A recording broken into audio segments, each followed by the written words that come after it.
What is up, guys, and welcome back to another Grimlock video. Today we're going over the Devastation Evoker specialization in the patch 10.2. We are covering everything in this ultimate guide, from your class talent spec to your macros to your burst rotation to pretty much anything you need to know about Devastation Evoker in PvP currently. I hope you guys enjoyed today's video, and if you do, please remember to leave a like and a sub. It helps the channel grow substantially. Also, remember to write a comment down below. I respond to pretty much every single comment.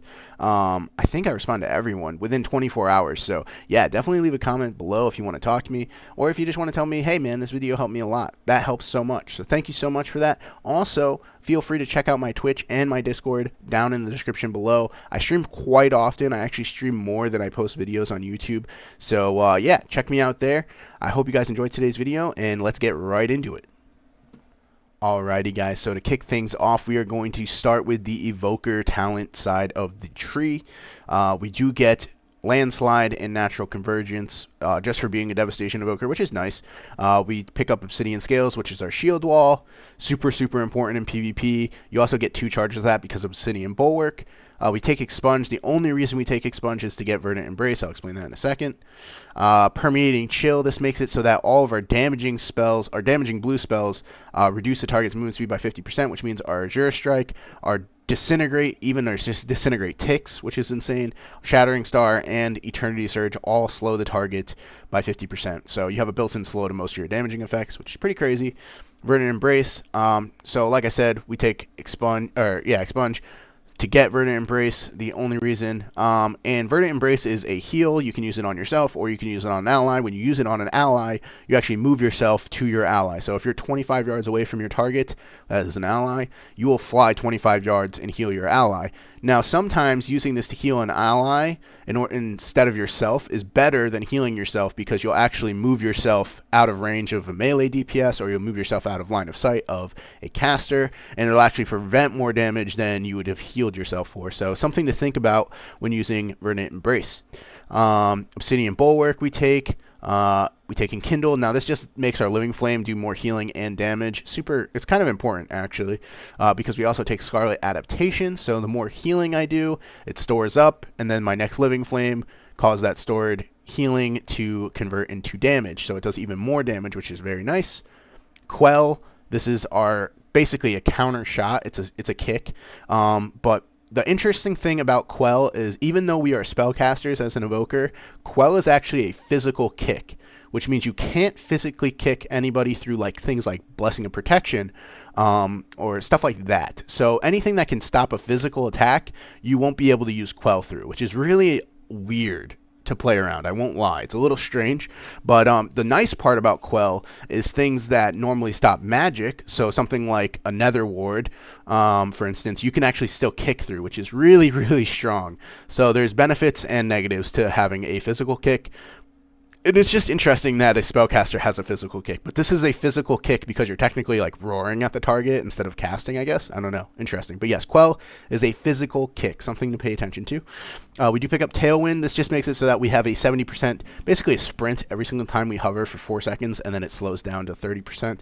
And then Cauterizing Flame. Cauterizing Flame is actually very good. Not only does it lead into Sleepwalk, which is our only major CC ability, but Cauterizing Flame also removes all bleeds, poisons, curses, and disease effects. So this means you can actually dispel things like Death Mark. You can dispel Thundering Roar, I believe, from Warrior, because that's considered a bleed. You can dispel Hex because it's a curse.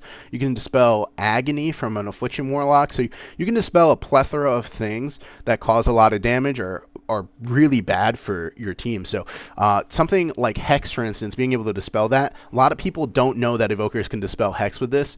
It is super important that you have a macro to target your healer with this, because then you'll be able to get them out of the Hex immediately the second it's cast on them, instead of having to waste your Quell on interrupting a Hex. So yes, Cauterizing Flame, super important.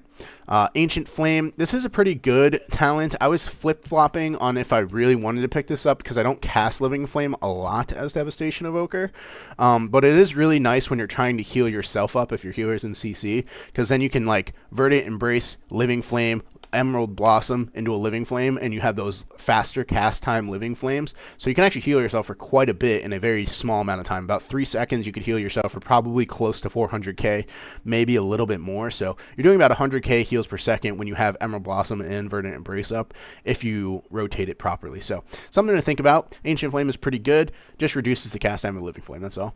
Instinctive Arcana, this just increases our magic damage done by 4%. Super important we take this. We want to take anything that increases our damage. Tip the Scales, also super important we take this. Basically what Tip the Scales does is when you press it, the next empowered spell, which would be either our Eternity Surge or our Fire Breath, casts at its maximum power level instantly. So we don't have to charge it at all, which is really strong. And this plays a heavy role into our burst. So I'll show you that when we get to showing the burst rotation. Sleepwalk. This is a disorient. It lasts 6 seconds in PvP, and it DRs anything that is close to like a fear, for instance. So like fear, blind, cyclone, it'll DR all of that. So something to think about when you press Sleepwalk is it DRs other disorients. Also, like there's that cloud that Mystery Risk casts. It's like a sleep. That also just DRs with Sleepwalk. So something to think about. Regenerative Magic, this just got buffed in a patch, and it's 5% leech now, which is actually really high. So considering the amount of damage we're doing, 5% is quite a bit. If you're doing like 100k DPS, that's 5k heals per second just on your damage alone, which is pretty nice. Not a bad pickup. Draconic Legacy, this also just got buffed by 2%, so our stamina is now increased by 8%, which is insane for a passive stamina increase, but it's also very needed for Devastation, as we're probably the squishiest caster in the game, I would say. Extended Flight, Hover lasts 4 seconds longer. I honestly take Extended Flight just so I can get down to Panacea and whatnot, but Extended Flight is pretty good in its own right, because with it, our hovers actually last like 10 seconds instead of 4 seconds or 6 seconds, which is really like good. You know, you want your hover to last as long as possible. It's great for kiting. It's great for channeling a Disintegrate and running behind a line of sight point, which I'll show as well when we're going over burst rotation. So something like that, it's pretty good. But yeah, it's just a way to get to Panacea without having to spend 3 points. We spend 2 points instead. Blast Furnace, this is actually very strong. Basically, your Fire Breath damage over time lasts 4 seconds longer.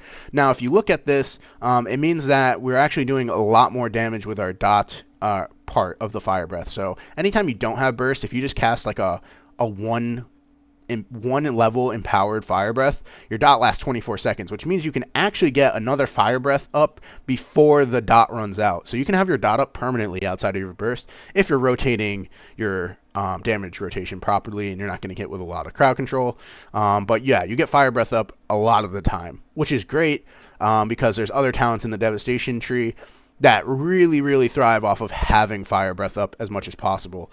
Like I said, we take Panacea. This makes our Emerald Blossom heal us for 62k when cast. Now this is buffed a little in PvP. I think it's like 80k when you're in PvP. But it's nice. It's just an instant cast heal. Now I will say Emerald Blossom is our most expensive cast at almost 40k mana, so it is a very expensive cast. But it is nice when you need an instant cast heal and you have nothing left just to press. And it also, like I said, triggers Ancient Flame. So yeah, that's not bad. A Pressing Roar. I take a Pressing Roar. Some people are taking Unravel. Now, Unravel isn't bad, but it's only good versus certain things. So it's good versus Disc Priests, it's good versus Mistweavers, it's good versus Death Knights, because you can unravel an AMS and do 90% of its, not 90%, but a good amount of an AMS's absorb. You can also use this into Life Cocoon, which is really good, and basically any Power Word Shield that's been buffed by Rapture, you can take off very quickly with Unravel. So sometimes it's good. It's a pretty, good button to press. It's instant cast, 9-second cooldown, and it just deals a lot of damage to an absorb. It's iffy to say if it's worth it though, because I feel like Disintegrate ticks do almost the same amount of damage, maybe a little bit less. But yeah, Disintegrate does a lot of damage. The only thing is you can't cast Disintegrate on an AMS target. So the nice part about Unravel is you can actually break an AMS. So I would say this is good into Death Knights, but anything other than Death Knight, you're probably going to want to take a Pressing Roar. A Pressing Roar in general is just really good. Makes things last long, like makes crowd control last longer on enemies. So even not your own crowd control. So if it's like, say you're playing with a mage, and you cast a Pressing Roar, it makes it so that when they get hit by a polymorph, it lasts 10 seconds, which is ridiculous. So you can actually make people sit in crowd control for quite a long time because of a Pressing Roar. We do take Rescue. Rescue is super, super important for Devastation Evoker, as you, like I said, you are one of the squishiest casters in the game. You want to be able to move around the map pretty freely. And it plays with Twin Guardian, which gives us a 30% health absorb on a minute cooldown, which is pretty nice. It's almost like having like a micro life cocoon on a minute cooldown for Devastation Evoker. I will say it does die pretty quickly, even being 30% of our health, but Rescue itself, being able to move us, you know, swap positions, etc., very strong. We do take Renewing Blaze. Basically what Renewing Blaze is you apply it preemptively to taking damage, and then all the damage you take while Renewing Blaze is active heals you back, which is really strong. And we take that with Fire Within, which makes it a minute cooldown instead of a minute and a half cooldown. Foci of Life is not bad versus certain things. I think the best thing Foci of Life is good verse is like Rogue Mage, because what happens is now instead of it healing you back over 8 seconds, it heals you back over 4 seconds. And because it heals you back so quickly, one, it's good at dealing with burst damage, and two, it's good because mages can't spell steal off the heal over time that Renewing Blaze provides you, because it only lasts 4 seconds instead of 8 seconds. So yeah, something to think about when you're fighting Rogue Mage. You might want to play Foci of Life, but most of the time I run Fire Within. Fire Within just making Renewing Blaze come up more frequently is really, really strong. We do take Leaping Flames. Basically what Leaping Flames does is when your Fire Breath hits people, it allows your Living Flame to split off and hit multiple targets per empowerment level. So if I do a 1 empowered Fire Breath, my Living Flame will hit 2 targets. If I do a 4 or 5 or whatever it goes up to, I believe it goes up to 4. Yeah, so 4 empowerment level Fire Breath, it will hit 5 targets total. So it hits a lot of targets, which is kind of nice, because this also makes it so that when you Living Flame, it heals your allies as well. So say you're fighting 2 people and you're playing 2v2, so you have a healer teammate or you know, a DPS teammate, for instance, and you do a Fire Breath, say a full charge Fire Breath because you tip the scales it, the next Living Flame will hit every single player on the map pretty much, which is kind of crazy. It's pretty good, actually. And each Living Flame has a chance to proc your Essence Burst, but we'll go over Essence Burst in a second. Aerial Mastery, this just gives us an additional hover charge. Super, super important in my opinion. This allows you to kite a lot easier as a Devastation Evoker, and being able to kite as a Devastation Evoker is one of the only things you need to know how to do, because the burst rotation is actually very simple, as well as the consistent damage rotation, but you really, really have to be able to kite and move around the map and keep your distance so that you don't die so easily as Devastation Evoker. Like I said, we take Twin Guardian and Fire Within. And our last but not least, we take Terror of the Skies, which just makes our Deep Breath stun, and then Time Spiral. Now, I will say, if you do plan on playing with like a rogue, don't take Terror of the Skies, because you are going to DR cheap shots and kidney shots and everything like that. So if you're playing solo shuffle and you're playing with a rogue on your team, I would suggest taking off Terror of the Skies and maybe going something like Source of Magic, or even one of these isn't bad, but pretty much anything other than Terror of the Skies, because if you accidentally DR a kill target, your rogue is going to hate you for the rest of your life. And yeah, so think about that when you take Terror of the Skies. It does put things on stun DR. Also, Time Spiral. I take Time Spiral. I know some people don't take Time Spiral. I personally really, really like Time Spiral, because not only does it provide me with an extra charge of hover every 2 minutes, it also provides my allies with an extra charge of their ability. So if I'm playing with a Discipline Priest, this actually gives them an extra charge of Leap of Faith, which is pretty crazy. So there's a lot of things that you can utilize that with. But yeah, this is basically the Evoker side of your talent tree in total. I don't swap up much about this in PvP specifically. If I did, I would go Source of Magic and Potent Mana. I don't know what I would sacrifice for this. I might sacrifice Time Spiral for it, as well as another talent, but I'm not sure which talent. Maybe Ancient Flame for Potent Mana. Now, being able to provide your healer with extra 3% healing and damage done is pretty good, especially if you're playing with a class like a Discipline Priest. Even a Holy Paladin benefits from this quite a bit. But yeah, also, every single time you cast an empowerment spell, you're basically restoring some of your healer's mana, which is really nice. So something to think about. Source of Magic isn't too bad at all, but like I said, majority of the time I go Ancient Flame and Time Spiral. And that is our Evoker side of the tree. Let's get straight into the Devastation side of the tree. Alrighty, so looking at the Devastation side of the tree, we pick up Pyre first thing.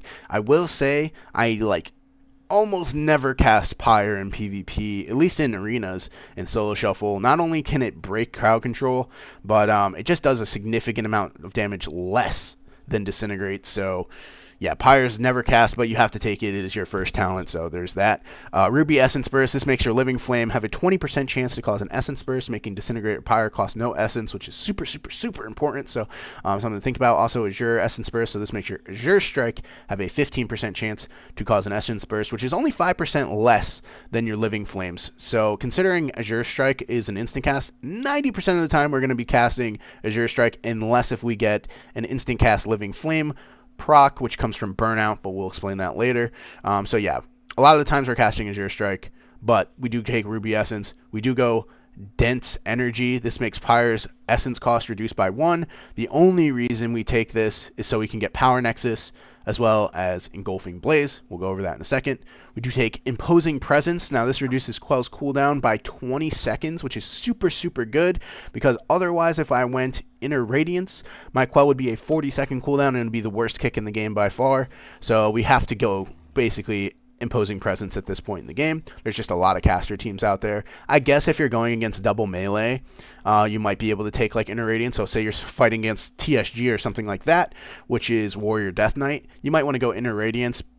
I don't know. It's a hard sell for me, because not only am I getting rid of the fact that I can kick a healer more frequently, I'm also only buffing heals on myself by 30% more. If this was just your Living Flame and Emerald Blossom are 30% more effective all the time, it would be pretty good. But the fact that it's 34% more effective on yourself doesn't matter that much, because anytime my healer's not in CC, I'm going to be able to get healed by my healer, so I don't really need this as much as I need to kick the other healer a lot. So yeah, I take Imposing Presence. We do take Eternity Surge. Eternity Surge is our big single target damage ability. It does so much damage. I've seen this thing crit for 400k on a player, like, commonly. It's very frequent. So it does a lot of damage. There's a lot of ways to buff it up, so I'll show you guys that in a second as well. Like I said, we take Power Nexus. We take Dragon Rage. This is our burst ability. Now, basically what Dragon Rage does is not only does it send Pyres at 3 enemies within 25 yards, so if the enemies are grouped, it sends 3 Pyres, 1 at each one, and because Pyres explode, multiple targets can get hit. So if you have 3 enemies stacked and 3 Pyres go out and each one gets hit by each one, you actually end up doing 9 single instances of damage, and each one can hit for like 50k. So you actually do a lot of damage when you just press Dragon Rage if they're stacked. So if you're playing with a Death Knight, Dragon Rage is a pretty nasty ability. I will say the Pyres is the least important part about it, because otherwise 18 seconds your Essence Bursts have a 100% chance to be active. So every single time you Azure Strike, you will get an Essence Burst, which is really, really strong, and you gain the maximum benefit of your Mastery Giant Killer regardless of the target's health. So if basically the way our mastery works is we do more damage the higher health they have. So if they're at 100% health, we will do, say, 60% more damage if we have 60% mastery. Now, if they're at 50% health, we'll do 30% more damage. And if they're at 25% health, we'll do like 15% more damage or something like that to them based on their health. But with Dragon Rage active, if they're at 25% health, we'll still do that 60% extra damage, which is absolutely disgusting. It just makes us do a lot of damage all the time. So Dragon Rage is pretty nasty for a 2-minute cooldown. Really good burst ability. I do take Lay Waste. Now, I was thinking about possibly swapping Lay Waste for Catalyze. I'll explain that later, but yeah, for right now, I do take Lay Waste. It makes my Deep Breath do 20% more damage. I don't think it's too necessary because I don't take Onyx Legacy, so my Deep Breath only comes up every 2 minutes, and when I Deep Breath over the targets, it does 20% more damage, so they say they take like 200k instead of them taking 160k, which isn't bad. It's an extra 40k damage, but I think the higher amount of damage coming from Catalyze might be more worth it. So I have to do a little bit more testing on that, but I think Catalyze might be more worth it than Late Waste. Something to think about. Arcane Intensity, we take 2 of. Basically, this just makes our Disintegrate deal 16% more damage, which is crazy because our Disintegrate is our top damage by far every single game. I think Disintegrate does about 50% of my total overall damage pretty much every game that lasts longer than a minute. Engulfing Blaze we take over Ruby Embers. Ruby Embers is complete trash. But Engulfing Blaze is actually very good. I mean, I guess there's a time and a place for Ruby Embers, but Engulfing Blaze is just better in general. Basically makes Living Flame deal 25% more damage and healing, but it increases its cast time by 0.3 seconds. So it's a longer cast, but that's kind of counteracted by Ancient Flame, which is pretty nice. So yeah, we take Engulfing Blaze. I do take Animosity. Now this makes it so that whenever I cast a Eternity Surge or a Fire Breath, my Dragon Rage lasts 4 seconds longer. So it already starts off at 18 seconds, but pretty much right as soon as you Dragon Rage, you're going to Eternity Surge into an instant cast Fire Breath. So that's an 8 seconds longer. So it almost lasts 30 seconds off the rip, which means if you're good at rotating your abilities, you can actually bring that down because of casualty, and you can actually end up having a longer than 30-second long Dragon Rage, which is very good, purely because of Animosity. So something to think about. I definitely think Animosity is worth it. Essence Attunement, this just makes your Essence Burst stack 2 times. If you don't have Essence Attunement, one, you're going to be missing out of a lot of damage down below, but also you'll only be able to stack Essence Bursts up to 1 time, which is really bad in my opinion, because you want to be able to spam 2 Essence Burst Disintegrates back to back a lot, frequently. So yeah, something to think about. Heat Wave, Fire Breath deals 40% more damage. This is like a must pick. If you don't take this, your burst is reduced significantly because Fire Breath can hit for like 200k, but if you don't have 40% more damage on it from Heat Wave, it can only do like 120k. So it's quite a big nerf to its damage. You definitely want to have Heat Wave for sure. This also increases the dot damage from it, which works coincide with Catalyze, which makes your Disintegrate cause your Fire Breath to deal damage 100% more often, which is very strong. And I'll explain why Catalyze is very strong. We also take Eternity's Span. This makes it so that our Eternity Surge hit twice as many targets. So when I Eternity Surge at 1 stack or 1 power level, it hits 2 targets all the time, as well as Shattering Star will hit 2 targets, which is very nice because Shattering Star increases our damage done to those targets. So if I Shattering Star into an Eternity Surge, you're now dealing 20% more damage to 2 targets, which is pretty nice. We do take Eye of Infinity over Event Horizon. Event Horizon is not worth it in my opinion. Eternity Surge cooldown reduced by 3 seconds. Eye of Infinity just makes your primary target take 15% more damage from your Eternity Surge. So that's even more damage on Eternity Surge, which is crazy. You would be losing out on 50% more damage just taking Eternity Surge's cooldown reduction. The only thing that's nice about Event Horizon is that pretty much you're guaranteed to get a second Eternity Surge off during your Dragon Rage, which means your Dragon Rage will last a guaranteed at least 30 seconds basically. So it's not too bad, but I think Eye of Infinity is significantly better for the overall game and what we're planning to do as Devastation Evoker. We do take Tyranny.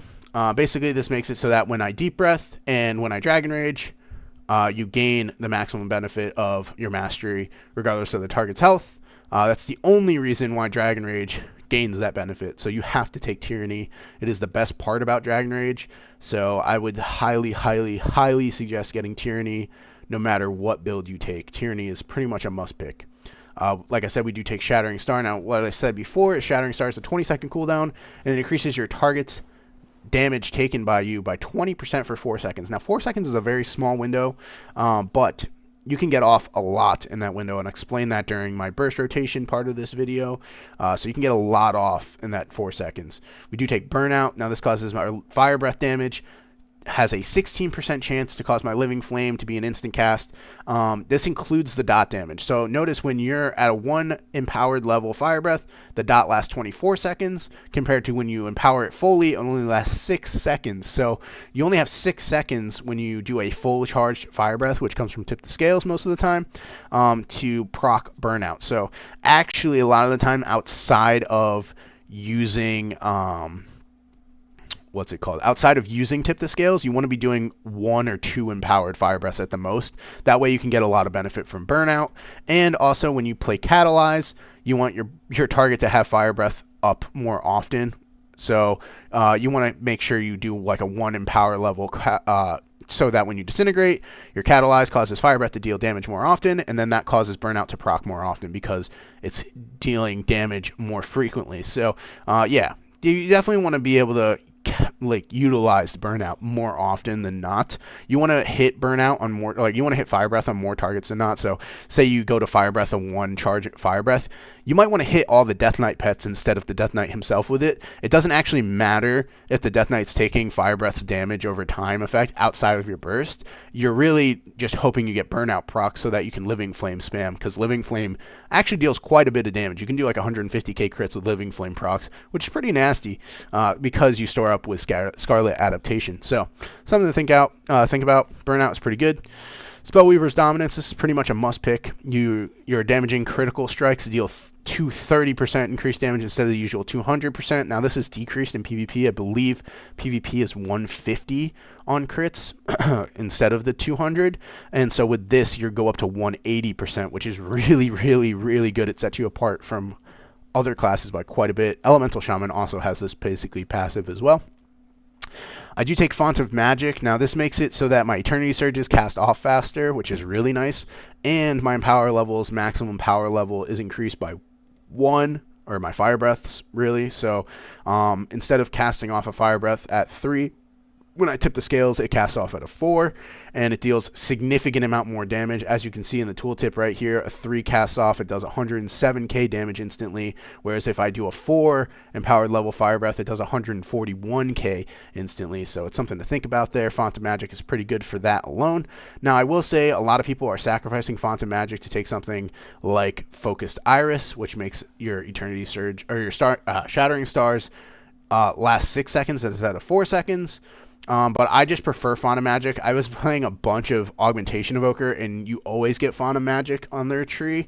So I'm just really used to my Empower spells casting off a lot faster, and it feels a little bit awkward to play without Font of Magic as a Devastation Evoker because my Eternity Surge takes so long to cast, or at least it feels like it takes so long to cast. So a lot of times I noticed without Font of Magic, I was accidentally interrupting my own Eternity Surge procs, which was really, really annoying. So yeah. I take Titanic Wrath, 2 charges of this. Basically, this is the bread and butter of why Devastation is so good, in my opinion.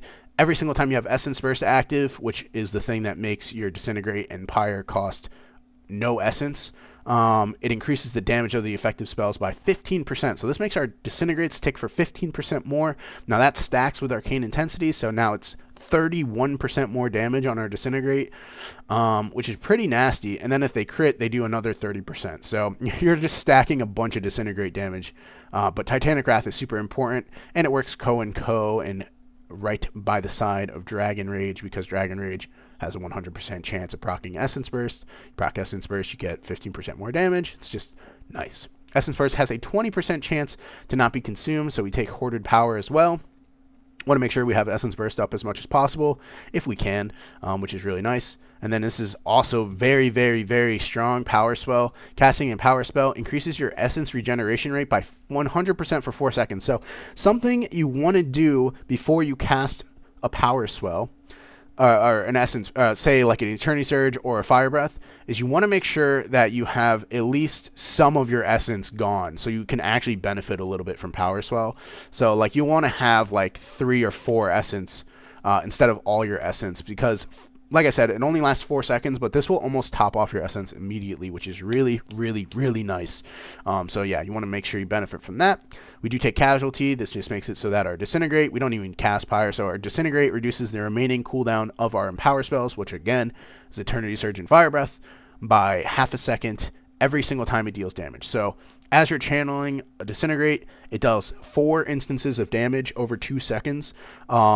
Or lowered by haste, so it does damage faster. So basically every single second you can knock off 2 seconds or whatever cast time or cooldown off of your Eternity Surge and your Fire Breath, and that's how we get our Eternity Surge and Fire Breath back fast enough to be able to keep Dragon Rage up at a longer duration. So Casualty is super important to take right now. We do take Scintillation. This just makes it so that Disintegrate has a 15% chance to launch a level 1 Eternity Surge at 50% power. Now, the level of the Eternity Surge doesn't matter that much because in PvP, we're only going to want to deal like damage to 1 or 2 targets most of the time because we don't want to break CC on a healer. So the fact that it casts a level 1 Eternity Surge isn't the end of the world for me. Now, I can see in PvE how Scintillation might not be as good as some other talents because it only launches a level 1. So it only deals damage to 2 targets.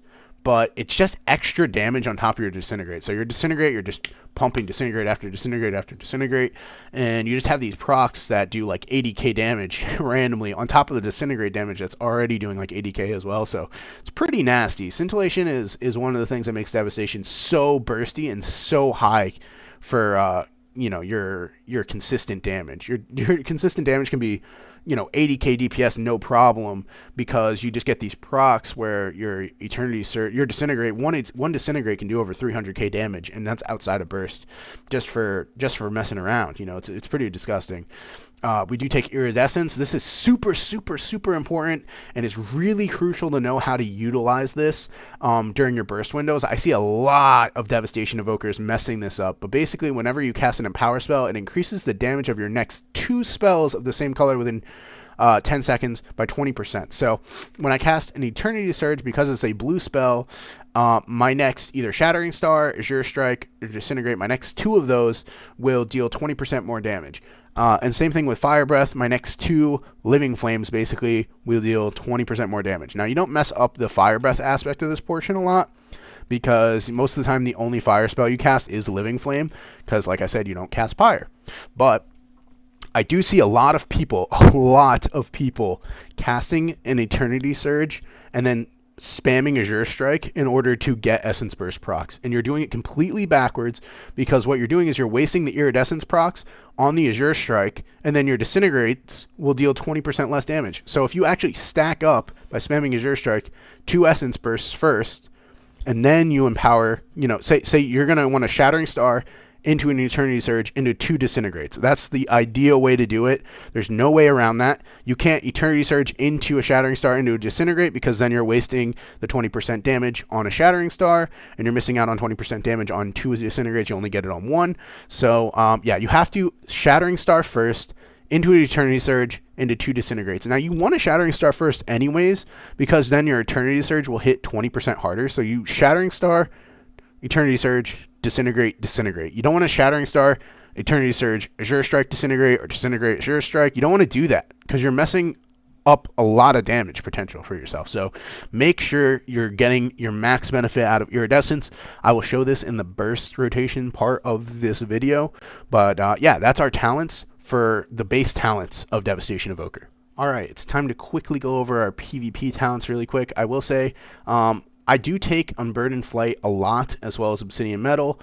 Sometimes they don't work coincide, though, because Unburdened Flight makes you immune to movement reduction effects, so you're kiting away a lot easier, and then Obsidian Scales makes it so that you're immune to interrupts. So if you're kiting away a lot easier, a lot of times you don't need to be immune to interrupts, but I do take them a lot frequently. I will say whenever you have Obsidian Scales up with Obsidian Metal, it makes you immune to interrupt effects, which is why I crafted Precog, because if somebody kicks into my Aura Mastery from this, I do get immunity to CC for 4 seconds, which is very nice. Yeah, it just stacks up even more. So that's pretty crazy. They did buff Chrono Loop and Time Stop to make it a 45-second cooldown on both. I will say Chrono Loop is really good. It definitely has its place, as well as Time Stop now. Time Stop is pretty strong. It's pretty good for Devastation Evoker. The only problem is Time Stop can eat your allies' healing. So say I press Time Stop and then my teammate decides to press Revival at the same global. It will just entirely eat all the healing from the Revival. It's really bad. So you don't want to accidentally screw. You basically like Cyclone yourself, you know. So it's basically Cyclone, but you do it on yourself. And you try to do it at the worst possible times for the enemy. So, like, you know, when they have a burst window opportunity, they get your healer in CC, boom, you time stop yourself. And now for 5 seconds, they can't do anything. And your healer is already out of the CC by the time you come out of the time stop, etc. So, yeah, something to think about. Time stop is pretty strong defensively as a Devastation Evoker. I will say it is very hard to use. You do need a lot of practice with it. But Chrono Loop is pretty good. Basically, what Chrono Loop does is if you get your target to 20% health you press Chrono Loop, and then they heal that target to 60% health. After 5 seconds, they will drop back down to 20% health. So you can actually time it. So when you Chrono Loop, you leave them alone for like, say 4 seconds out of the 5 seconds, and then time an Eternity Surge. So when they Chrono Loop back down to 20%, you can Eternity Surge them at the same time and hopefully kill them. It's a little cheesy, but it does work quite well. So yeah, Chrono Loop is pretty nasty, especially if you're playing with a high burst composition like DK Devastation Evoker or something along those lines. So yeah, Chrono Loop's not bad. Time Stop's not bad. Null Shroud isn't too bad. Now, I will say versus mages, you don't want to play Null Shroud because they can spell steal it, and you definitely don't want a mage to have immunity to crowd control because they're already immune to stuns half the time because of Blink. And yeah, you just don't want them to be immune to crowd control, and you have no purge outside of Scurrying Flame. So you definitely don't want other things to steal your Nullifying Shroud.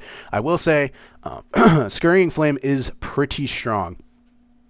Basically, you purge the target, every target that gets hit by your Fire Breath, for 1 beneficial magic per empower level. So this works also with Font of Magic. So if I empower level up to 4, I'm stealing 4 effects from 1 target. If I hit 3 targets, I'm stealing 12 effects and 1 global, which is pretty disgusting. It's pretty crazy. You can clear all the HOTS from a Resto Druid off a target immediately, which is very nasty. You can also clear Alter Time almost instantly, almost consistently, almost every time, which is really nasty. So yeah, when you play Scurrying Flame, get benefit out of utilizing the higher empower levels of your Fire Breath. But yeah, Tip the Scales basically is an instant purge when you're playing Scurrying Flame. Super good. Some people do take Swoop Up. Now, this is basically a Death Knight grip on a 1.5-minute cooldown. I don't really like Swoop Up. I think it's a little funny to use. It just doesn't feel very right. I will say it is kind of nice because you can pull an enemy through a pillar. So say people are pillar humping or they're on top of a pillar together, you can actually grab one of their teammates and pull them through the pillar to the other side and do a lot of damage to them, and now they're out of line of sight of the healer. So Swoop Up is good for that purpose. But outside of that, it's a little meh. It's a little rough in my opinion. I would rather take Divide and Conquer, I think. But yeah, so Null Shroud isn't bad. Crippling Force also isn't bad versus I would say I would play Crippling Force in 2s versus a warrior. So I would take Crippling Force instead of the Obsidian Metal, and then I would take Unburdened Flight. And basically this would make me impossible to deal with as a warrior because now they're going to take 80% movement speed reduction as long as I'm spamming Disintegrates, which is really annoying. And then my hover is making me immune to their slow while I'm slowing them for 80%. So the warrior will eventually run out of mobility options and pretty much never be able to catch me, which is really, really obnoxious for the warrior. I can't even imagine. It'd be so annoying to play against. It's basically like a Death Knight spamming Chains of Ice and doing its full damage, but from 25 yards away. So yeah, Devastation versus Arms Warrior in 2s could be pretty easy for the Devastation Evoker if played properly. Yeah, just play Crippling Force, play Unburdened Flight, and the third talent doesn't actually matter too much versus Warrior. Chrono Loop is always pretty good. Null Shroud is also really good versus Warrior because you can immune their Storm Bolt, and their Shockwave. So, yeah. Also their Fear. So they would have to utilize a lot of things, or you're just immune to crowd control for 30 seconds. So, yeah, if you're playing against an Arm Warrior in 2s, I suggest going this talent build. But, yeah, there's a bunch of different things you can run. Just have fun with their talents. They have actually a lot of really good talents. I do like Dreamwalker's Embrace versus pet classes, so like Demo Locks, kind of Unholy DKs, Beast Mastery Hunters, I like it versus. But basically when you Vampiric Embrace, or Verdant Embrace, not Vampiric Embrace, we're talking Shadow Priest here, but when you Verdant Embrace your teammate, you tether yourself to them, and then anybody that gets hit by the tether, you steal like 22k life from them. So say you're hitting 4 targets at once, which is like 2 BM pets, the Hunter, and the Ret Paladin they're with. So 4 targets, you're healing yourself for like 80k every single time it ticks, which it ticks very frequently. It ticks like every 0.2 seconds. It's very frequent. So you heal yourself for a lot with Dreamwalker's Embrace as long as you're getting good value out of it and you're increasing your allies' movement speed by 40%, which is pretty insane, and you're reducing everything's movement speed by 40% that gets hit by the tether. So it's just really good. I would say Dreamwalker's Embrace is really good versus any pet class in the game. For sure. I play it a lot. So yeah, there's something about that. I also like playing Dreamcatcher versus Caster Cleave. So anything like Mage Warlock or Warlock Shadow Priest or Shadow Priest Boomkin or Warlock Boomkin, anything like that. I like to play Dreamcatcher a lot because it makes sleep have no cooldown, so I can actually spam it kind of like a fear. I utilize it like a fear cast a lot, so you can use Sleepwalk on one target, and then you can swap it to another target, or you can CC a healer for 6 seconds, and then 3 seconds, and then 1.5 seconds. So you can actually CC them for 10.5 seconds total if you chain it properly, which is pretty nice. So 10 seconds on average every single DR chain. It's pretty nasty for an Evoker to be able to CC somebody for that long because you do so much damage as a Devastation Evoker.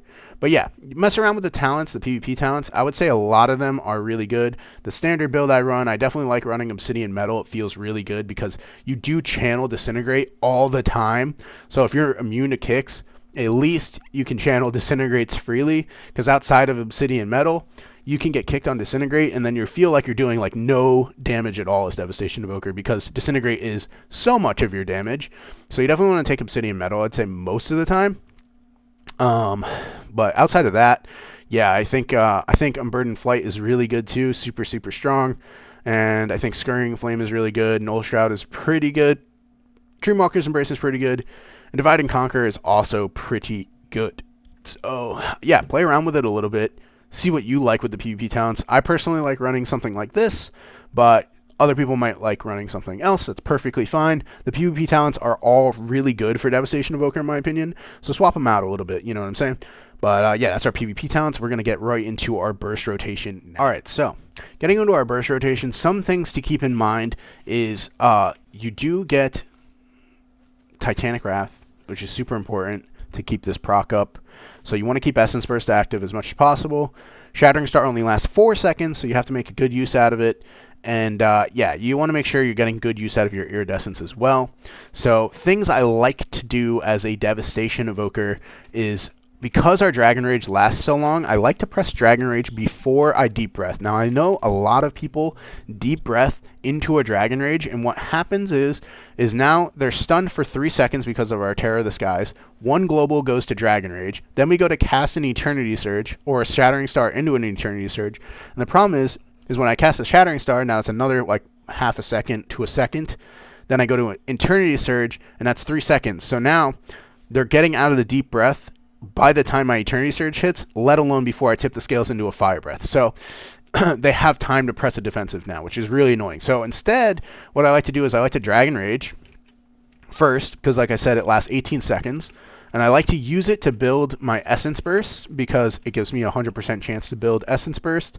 So I use 2 Azure Strikes, and then I go for my damage, I Deep Breath, and then now they're stunned for 3 seconds. I Shattering Star, which is 1 of those seconds, into an Eternity Surge, 2 seconds, and then I end the same global as the Eternity Surge. I tip the scales Fire Breath, because the Eternity Surge casts and Fire Breath come out at the same exact time, basically.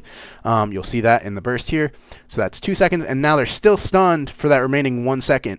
And what this does is, because I already had 2 Essence Burst procs for my Dragon Rage into my Deep Breath, coming out of the Shattering Star into Eternity Surge into the Fire Breath, I have 2 procs of Iridescence for both schools of magic, because I cast Eternity Surge and Fire Breath at the same time.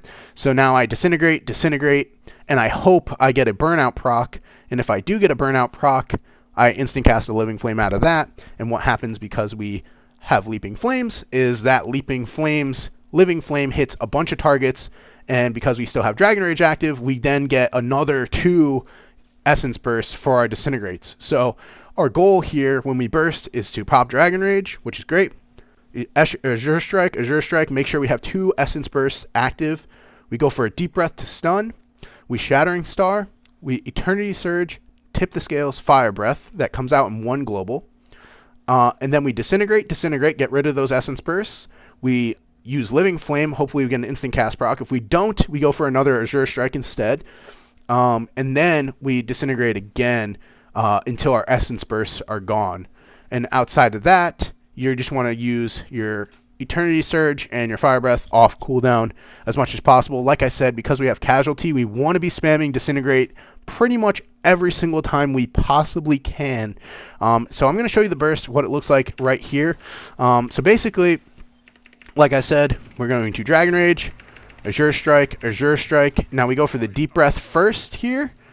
into a Shattering Star, into an Eternity Surge, tip the scale Fire Breath, Disintegrate, Disintegrate. Now we don't get the Fire Breath proc here, so we're going to go for Azure Strike, into a Disintegrate, Disintegrate. And like I said, we did not get the Leaping Flames proc, which is perfectly fine.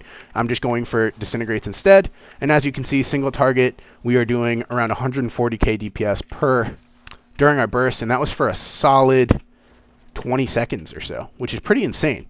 So pretty nasty. You can see my Disintegrate did almost 2 million damage in that time, single target. My Eternity Surge hit the one target for 272k, as well as my Fire Breath hit for 351k. Now, if I did get off any Leaping Flames or any Living Flames from Burnout, I would do even more damage during that, which is pretty nice because again, because we get Iridescence proc, the Living Flames hit so much harder. They hit really hard. I mean, if we can stack up Scarlet Adaptation here, you can see that's 30%, that's 30k on the Living Flame. And then if I Fire Breath here into an Azure Strike, or into a Shattering Star into a Living Flame, does 157k non-crit. So you can stack up your Living Flame damage to do actually a lot of damage, as long as you want to, I guess you could say. You definitely want to make sure, like I said, you're spamming out your Disintegrates so that you get your empowered spells back as soon as possible. But yeah, it's a very simple burst rotation, but people mess up the rotation of globals a lot. You want to make sure you don't Shattering Star before your Deep Breath.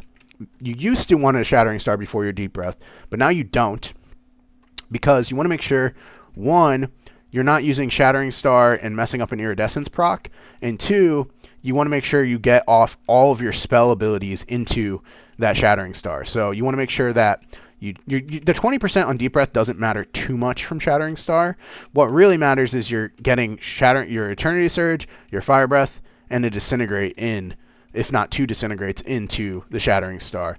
So yeah, again, I'll show you guys what the burst looks like here real quick. I'm actually going to heal this dummy just to see what we can get for Scarlet Adaptation here. Boom.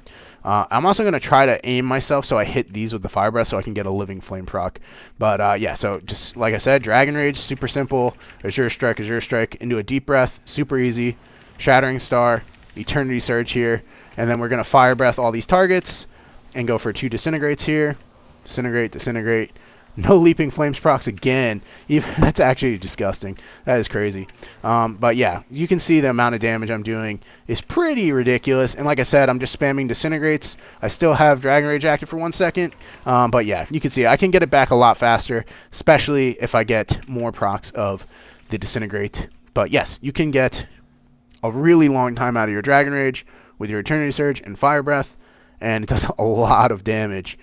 So yeah, your Disintegrate is your bread and butter ability. You want to be pressing that as much as possible. Something else to note about Disintegrate that's really strong is the way Disintegrate ticks. You can see it ticks obviously like over time. So like 1, 2, 3, 4. So 4 over the cast time, right? Every single time it ticks.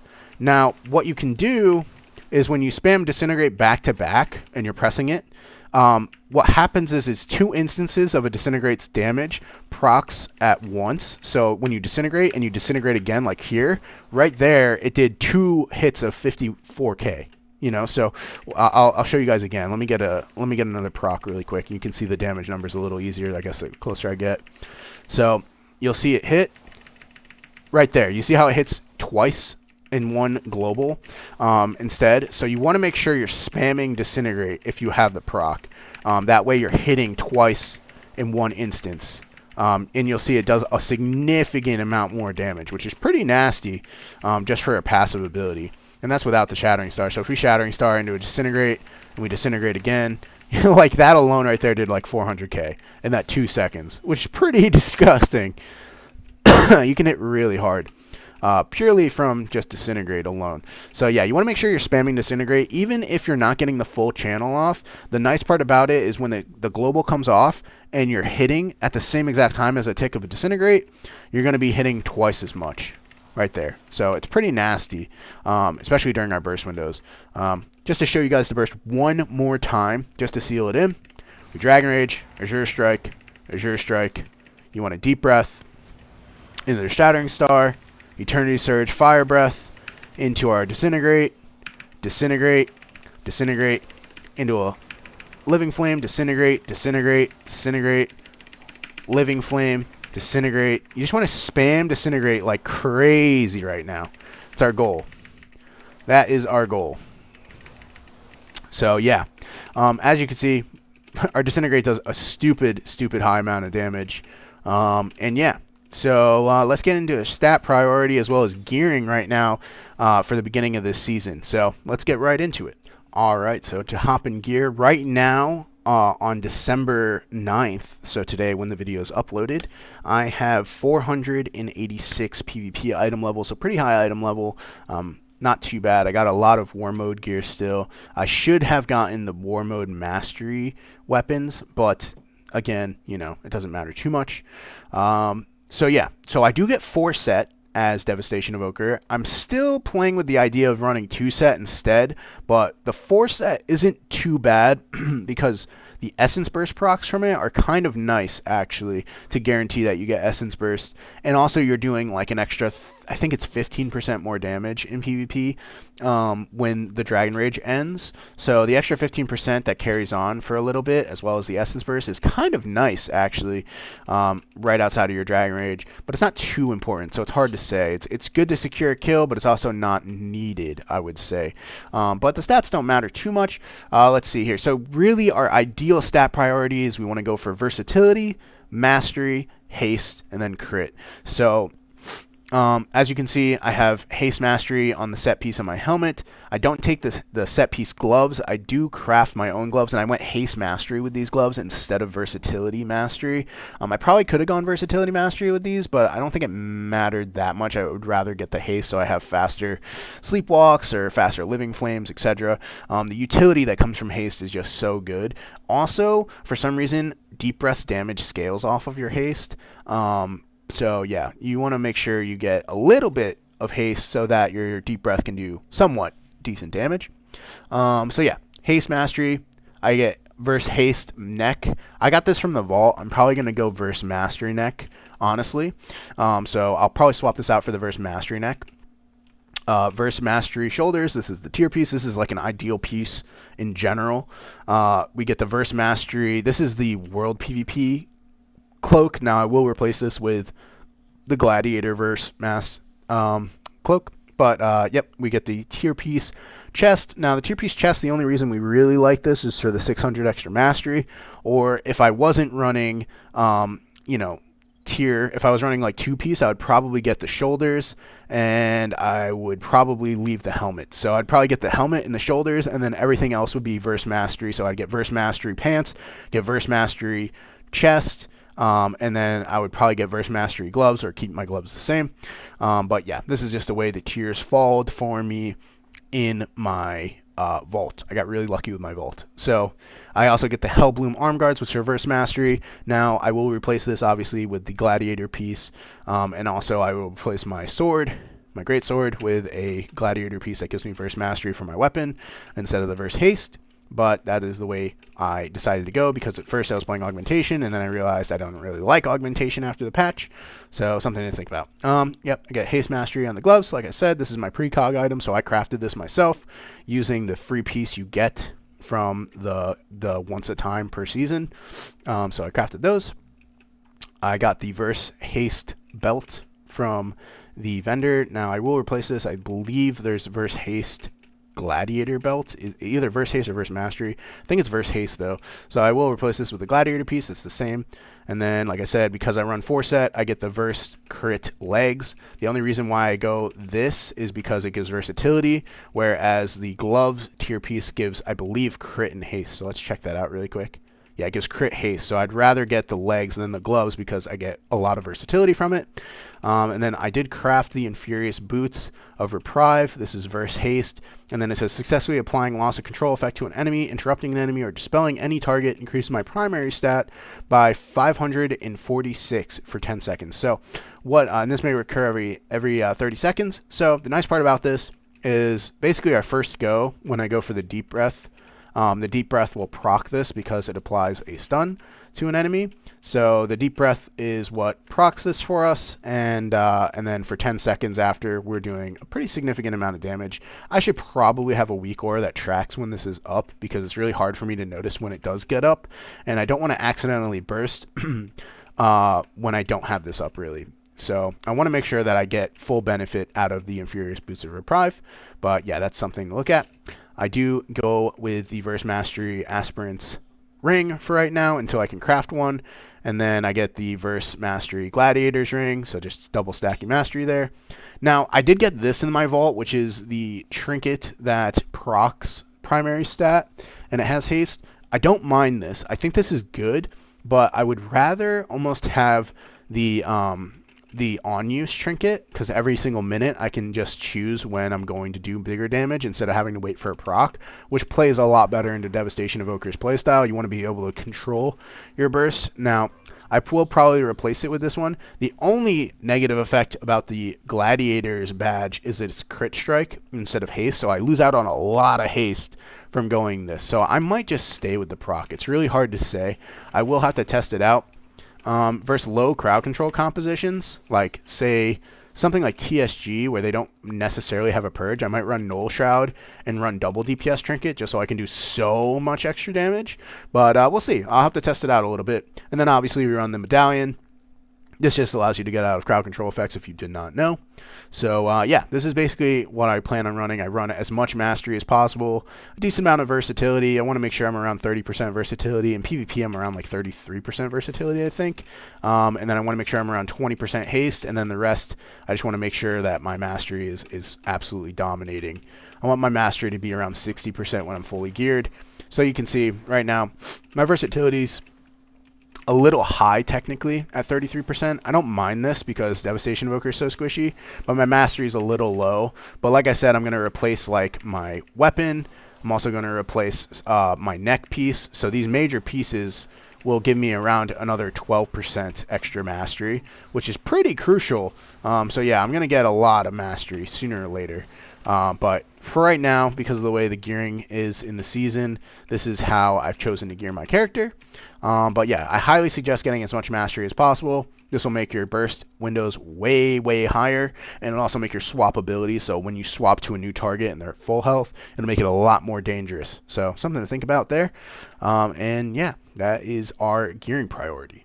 Alrighty, so now we're going to go over our macros for Devastation Evoker, some really crucial ones here. One, I have like two macros for rescue. This allows me to instantly target my teammate and rescue to a target location. So say I just plug their name in basically. So I have cast at my teammate's name rescue, and then cast at my teammate's name rescue, obviously the other two teammates. So I have two keybinds, and then it allows me to rescue them immediately, a lot faster, which is very nice.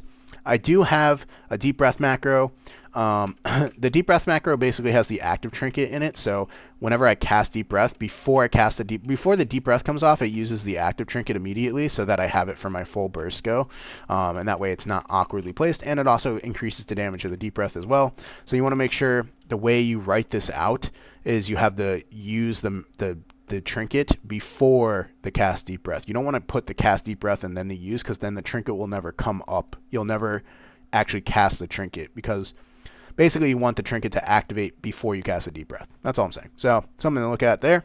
I do have a Dragon Rage macro. Now this one doesn't matter at all in PvP really, because all it does is cast Dragon Rage for me, but in PvE I can put Fury of the Aspects in there, so when I cast Dragon Rage it also casts Fury of the Aspects.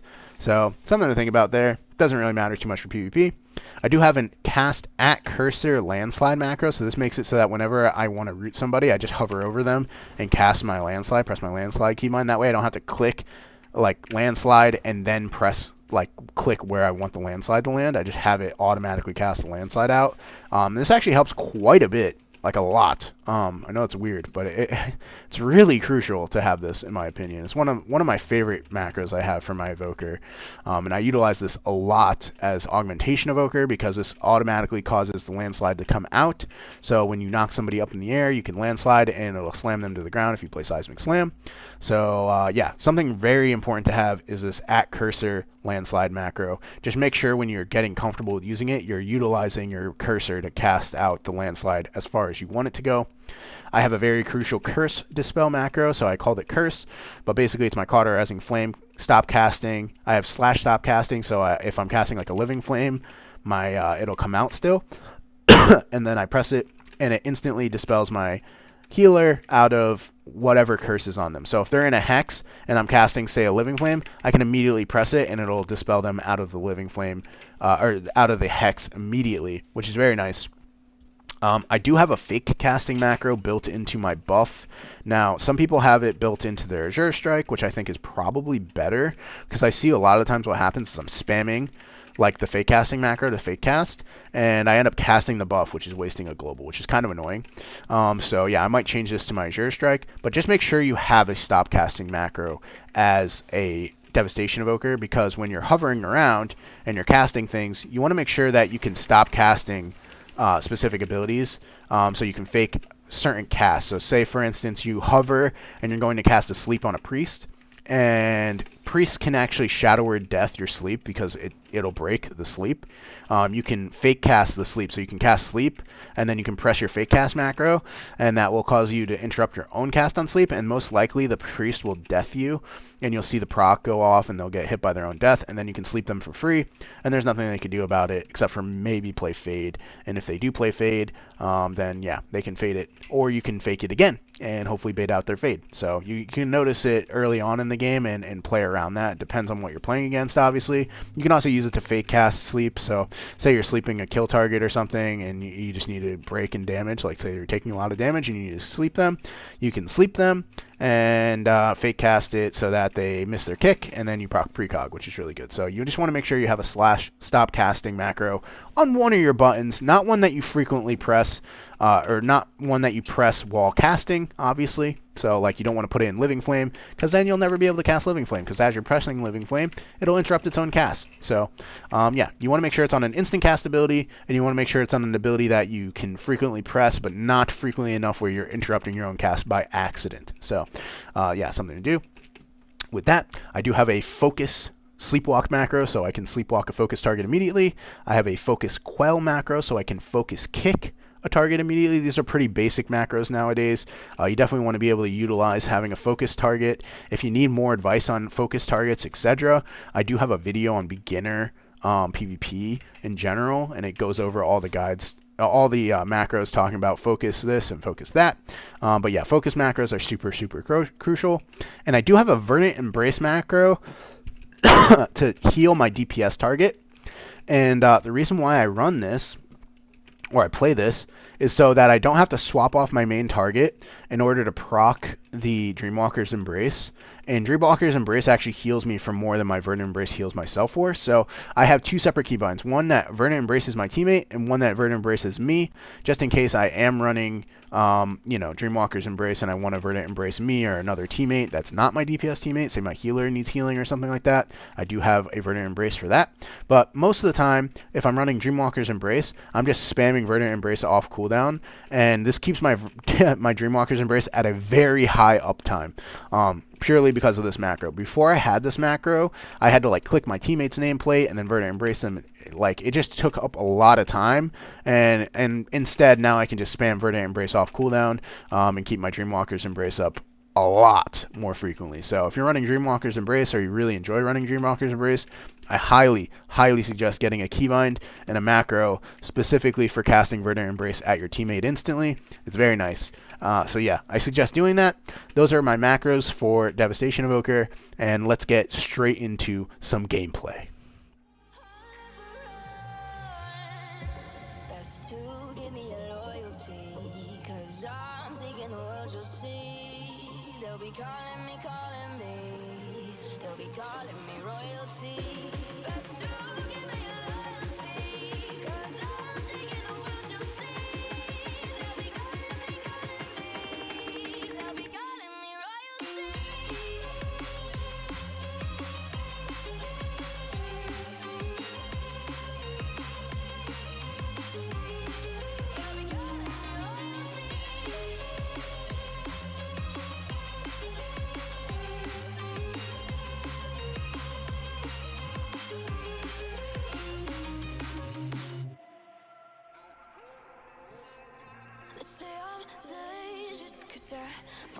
Carnifex.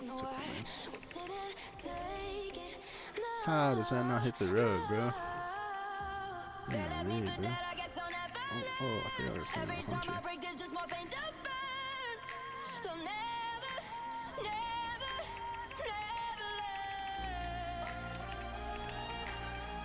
I'm just sending. I believe in myself. Do you believe in me? He healed himself for a bunch there. Yeah. It's lights out, baby. I got blinded. Nice trap. Can I save this guy? Can I save this guy? Yes, I can. Yes, I can. I believe in it. I think I can. I'm gonna time stop this guy. Second. 1, 2, 3. No. That's fine. I just wanted to save him. I can kill this guy.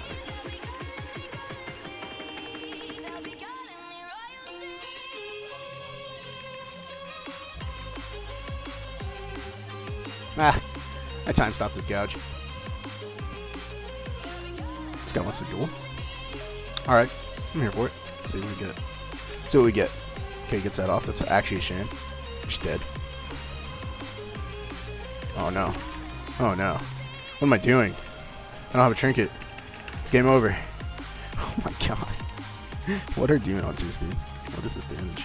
I'm gonna miss the key for this. I don't care. It's worth it. It's worth it. Oh, nice. He trinkets? Winnable. Winnable, winnable.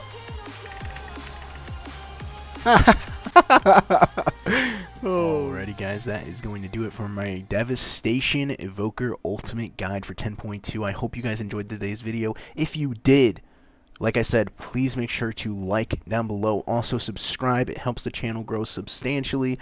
We are actually slightly closing in on like 1,800 subs, which is crazy, crazy, guys. I can't believe it. Thank you guys so much for all your support, as always. Also, make sure to check out my Twitch down below in the description. And join the Discord today to talk to a bunch of like-minded PvP legends like yourselves. I hope you have a wonderful day, and I'll see you guys again soon. Peace.